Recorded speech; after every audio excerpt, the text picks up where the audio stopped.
Welcome to this conversation on Business Redefined. I have to apologize. I'm nursing a cold, so I shall keep my mask on, but nonetheless, I am quite audible, and we're delighted to have Steve Vikiru from Kenya Power, where he's the CFO. Karibu sana. Thank you very much. I want to talk about the issue of power bills and the subject of the foreign exchange impact. I receive a lot of comments on that. Why not have a conversation with a person more competent to enlighten us as far as that is concerned? Once again, welcome on set. Glad to have you here. Thank you very much. It's a pleasure. Steve, let's start from here. Not too far back, Kenya Power released full year numbers. When I looked at the numbers, not as strong as the first half was. And you remember when you sat last time, I asked you, was it a passing cloud? What can you say now? Actually, the half year was quite challenging, and we had quite a number of things. There is the issue of the tariff reduction. If you recall, at half year, we were at about 5.6 billion profit before tax. But then the tariff reduction at 15%, that clawed back quite a bit of that. But there were certain interventions that really saw us back into profit territory, although a bit lower than the first half of the year. Yeah. Okay. Let's talk about the subject of foreign exchange, and let's start from here. When I look at your finance costs for the full year, they went up 40%. And I was curious to understand, is this largely a function of your foreign currency book as far as the loan is concerned and the impact from the depreciating shilling? Yeah, it is. The 40% increase was mainly because of the foreign exchange. We call it unrealized losses. And if you look at the interest on the loans, and you'd say overdraft, we exited the overdraft, so there was no interest on overdraft. On the loans, we are repaying the loans, so the interest on loan was lower. But now the impact of the foreign exchange, we have loans. Our loan book is about 90% in foreign exchange. And these are for reasons that 65% of the loan book is on lend, bilateral, guaranteed by government, and also part of the commercial debt that we have based on the projects, significant projects that were done by international organizations, is also foreign exchange. So if you look at the revaluation of this, the translation of the loan book at the end of the year, that's what we call unrealized foreign exchange losses, you'd see there's quite some significant, because the rate varied from 108 in June 21 to, I think, in the regions of about towards 120 or thereabout in 2022. So that is the impact that we had there. The 40% was purely on that. Wow. And before we even get to the discussion of how this then has a pass-through into the tariffs, many players in this market have struggled with servicing hard currency denominated debt. How has the experience been? We have a significant challenge in terms of foreign exchange, just not on debt, but also on our main cost of sales, that is power purchase. And the forex problem has been twofold. The first is the rate, the fluctuation in the rate. And right now, you see, if you go to market, you'd buy forex at 126 or a dollar at 126 to the Kenyan shilling. But then CBK talks of, I think, 121 or thereabouts. So the spreads are quite high, higher than the CBK and higher than what it has been before. But then as well, the availability of the forex. Even with that spread, you're not able to get sufficient forex in the market. We have, at Kenya Power, we have a requirement of close to $50 million requirement a month. And some months when we have debt service, it goes to upwards of 70 million a month. That is forex that we would get within the month without a struggle. But currently, it's really, some of the banks out there do not give quotes. Others give quotes for very small tickets. You'd be looking for $10 million and you're getting quotes of less than $1 million. So it's been quite a bit of a challenge. But then what we have done is just stakeholder management, engage with the generators, the holders of the obligations on some plans around how to pay, because this is something that most of them are aware of. Actually, all of them are aware of. And then we prioritize. Like just last week, I made a payment of one of the significant foreign denominated loans in our loan book, the biggest actually. And we had to put almost everyone on hold to be able to meet that obligation. We have, there are banks that are really supporting us. We've had discussions even with government, Ministry of Energy, National Treasury, through to CBK, and we've seen that support coming through, but since our requirement is very consistent month on month, then we have to continue engaging to see how we are able to meet that. Okay. So now help us understand how all this boils down to my retail tariff. Yeah, the tariff is it's actually determined by the regulator, taking into perspective all the sector dynamics. And the key thing here is to ensure affordability of electricity, but as well sustainability of the utility, and that is the sector. So now what happens is that we are in the generation space, or the electricity space, where we still have power purchase agreements, and these are long-term contracts. They are in developed markets. They have gone to power exchange auctions and things like that. That is because they have sufficient, and the technologies have advanced in such a way that you can go bid in a market and you're able to get the lowest. But then here we have long-term contracts, and that is because of where we are coming from, where we had very serious deficiencies in generation. Now, that means that the prices that are determined for these generation plants would be fixed for a long period of time, with the escalation of the macroeconomic factors. So if, for example, a plant that was set up in 2010, the energy price would be fixed, but then you'd need to scale some of those for inflation, the fuel price, because that is not in control of either the generator or the off-taker. So what happens, like for the case of Forex right now, is that when the Forex is incurred, there is the pass-through mechanism of the tariff. So that is allowed for pass-through, but that has to be prudently incurred costs, foreign exchange costs, not that you put everything you do, even your operations in Forex, and pass that through the customer. That would be sort of irresponsible. What is done is that there are those costs that have to be in foreign currency because of how they came about, like the generations are foreign direct investments. So what happens is that when the Forex, the Kenya shilling depreciates, then the Forex pass-through goes higher, yeah, because the obligations are there. So it's just about that, the movement in that.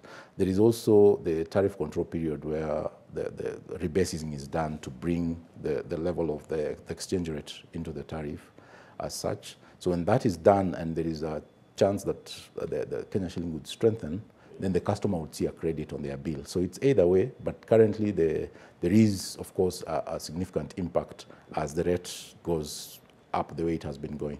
I see. And one of the proposals within the Presidential Task Force on restructuring the energy sector was that we should transition to a point where we negotiate PPAs on local currency denominated contracts to try and stave off that FX risk. Do you see that coming to the light of day? Would it give us reprieve if it did? That would give quite some reprieve, especially that 100% of our revenue, as you may know, is Kenya shillings. We do not bill anyone, apart from maybe some small revenues we have for the fiber business that are in foreign currency. Our electricity sales are 100% in Kenya shillings. Now, having PPAs, the cost of sales in different currencies, then that leaves us with the foreign exchange risk, a very high one at that. So the proposal around having power purchase agreements in Kenya shilling is a very noble one. But then I think you've heard the president talk about mobilizing local savings. It would require quite some significant local capacity to be able to finance some of these major investments, like in generation, so that we do not have foreign banks or foreign entities financing that. If it's financed locally and guaranteed maybe locally or in partnership with some guarantors, then that would give a Kenya shilling agreement. But as it is, or as it has been over time, all these plans are actually financed and guaranteed by foreign financiers, and that's why we end up with foreign currency agreements. Okay. Someone will be watching and they're curious to know, we've heard of airlines in one way or another hedging against this kind of shocks from the fuel side. Isn't there a way Kenya Power can go about this? Hedging is actually an option, and hedging has its own costs. We have, over time, at various points, both in our financing and just in the way that we operate our foreign exchange transactions, looked at options of hedging and the cost benefit of that. Other than the risks that come with that, I know there have been, in the past, there have been cases or examples around hedges that didn't go very well. Yeah. Other than that, we have this, the tariff regime that allows for some pass-through mechanism, which is sort of like a hedge, but then also yields into a cost to the consumer. So ours is to look at how we can prudently be able to use that pass-through mechanism and sort of like hedge that, but also with time try to reduce the forex obligations as such. What we are doing internally right now, there are a number of things that we are doing. They're still at preliminary stages. For instance, we want to look at our customers whose income is in foreign currency, the EPZs, yeah. The foreign missions, the exporters, horticulture industry, and all that. You know, they earn in foreign currency, and then they have to convert and then pay our bills, pay taxes. So we are looking at engaging them. We already commenced engagements with EPRA to give a base for forex currency, so that if the tariff is X shillings, then you can convert it at the CBK rate or whatever rate that the regulator allows, and you pay us in dollars. That will help us generate internal FX, yeah, and reduce the FX exposure. It will also benefit the customer, because now the FX that goes through the pass-through will be lower, because we are also generating foreign exchange internally. Okay. Speaking about the FX exposure, I'm sure many guys would be curious. I mean, look, GOK itself is a very big shareholder at Kenya Power. Why would Kenya Power be having these sort of struggles when Treasury is there? How would you respond to that? Treasury has been very supportive. Actually, we engage with Treasury, especially around this time. You know, what you might not know is that all these obligations, to some extent, are backstopped by government. Like I told you about the on-lent loans that are guaranteed by government.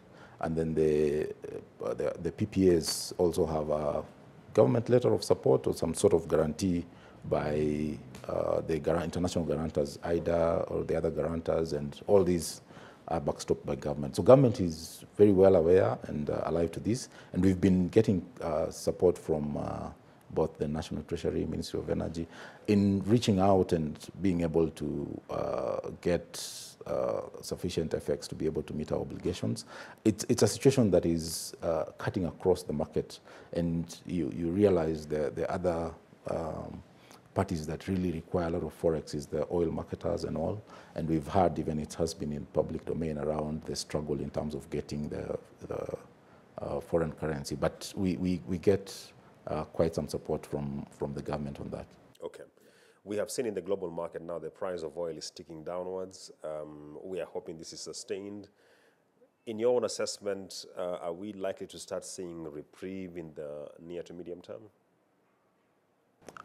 Yes, actually, when it comes to oil, I think that will continue. In my view, that would continue, and it would be a very good thing because that affects us actually, there's a double effect when it comes to electricity, because the fuel price itself is affected by the foreign currency, and then that fuel price affects generation. So while our obligations, we are affected by FX, we're also affected by fuel price, so that all converges on the customer's bill. So we see the international fuel price starting to come down. That's a welcome thing, and we actually hope and believe it will continue. But then on the FX side, I think there's a bit more that is happening on that. If you look at international, within Africa and the rates of inflation and what is happening, the differences in the balance of payment, and I think the way business trends have been going lately with a lot of imports and reduced exports, I think we are still not very clear how this will turn out. Yeah, I think we've seen CBK intervening in terms of trying to curb the inflation by increasing the rates, the CBK rates. So we hope all this intervention and what is happening in the international scene would actually come down, and we are able to see an improvement both on the fuel side and on the FX side. Okay. And some have argued that perhaps why we have this FX adjustment really hitting on the power bills is because of Kenya's significant reliance on thermal sources. Is that a fair assessment? Not entirely, not entirely, because the issue of fuel, actually Kenya, if you look at it now in Africa, I think we are either number one or number two or thereabout, around our the green, the renewable energy, because currently, if you look at what we dispatch in the energy mix, we do about 90% green, and then 10%, last month I think 12, because of some reasons. But then what really drives the level of fuel in our energy mix, there are two or three main factors. One is the off-grid stations. We have the far-flung areas of the country which are not connected to the grid. So they have diesel generators, and generating using diesel in those areas is quite costly. A unit could go up to 70 shillings, but then we still bill the people there, the Kenyans there, the same tariff like you and I and everyone else. So what it means is that we still have to incur that fuel cost to be able to serve the Kenyans in the far-flung areas. There are certain initiatives that are going on, like hybridization, where some of those, they're going to combine some solar plants with the diesel there to reduce that cost. And then the other factor is transmission constraints. There are areas where demand has grown and we do not have sufficient transmission infrastructure into those areas. We look at West Kenya, where we sometimes have to import from Uganda because of transmission constraints. There are some transmission networks that have been done to the area, but you need complete circuits to be able to serve that very efficiently. And then also some of the new renewable energies like wind and solar are intermittent. Wind could be flowing and you're getting your full capacity, and then all of a sudden there's no wind and it goes down. You would need some peaking plant, which most definitely would be a thermal, most likely would be a thermal, not unless now we get into the discussions we're having around battery storage technology and all that to provide the intermittency. So those are some of the things that are really drive the thermal that we see in our mix. But still, we are 90% renewable. Okay. And speaking about the battery storage, one of the issues that sector stakeholders have raised with me is that the duty on the lithium battery is quite high. I don't know whether this is something which Kenya Power has thought about. Are you engaging the policymakers around how we can begin to scale this down? The discussions around battery storage are actually, there are even studies going on. There's a study by the Ministry of Energy, and then also within the sector in terms of how best the placing of the battery storage would be, because generators would require that. The KPLC as the off-taker would require that. For example, when we have signed on capacity and sometimes demand is very low, and then you would actually store within the batteries and all. So there's a lot of discussion going on around battery storage, around issues around e-mobility and all those issues about the new technologies. And when the time comes to really engage on the issues of taxes and all, I think we will be there to do the engagements, yes. Okay. Let me take you back to your numbers as we get to the close of this, Steve. When we discussed your half-year numbers, I raised the issue of the tight margins within which you're operating. If you look at the second half, I think it even got tighter because the costs escalated quite significantly. Do you see the wiggle room you have around margins opening up going forward? Our margins are very tight. If you look at the cost structure, all the costs that go in generation, transmission, actually we collect revenue for the entire sector, and then our own operation costs, yeah, and the push towards affordability. Then we still remain within that tight operating space. But the thing here is that we have really tried to work on efficiencies across the supply chain. And I think even as we go into a tariff review cycle, we are looking at merging the efficiencies that we have gained so far and against the cost of the entire sector to see that we arrive at a tariff that is both affordable, but then again, cost-reflective. Might not entirely be cost reflective, but at least drive sustainability within the sector. Yes. And from a working capital standpoint, how is Kenya Power now? Our working capital, really, we're still in the negative working capital, as it were, but then quite some improvement. I remember last time we talked, we had moved from 74 billion the previous year, negative 74 billion. We moved to 67 billion shillings.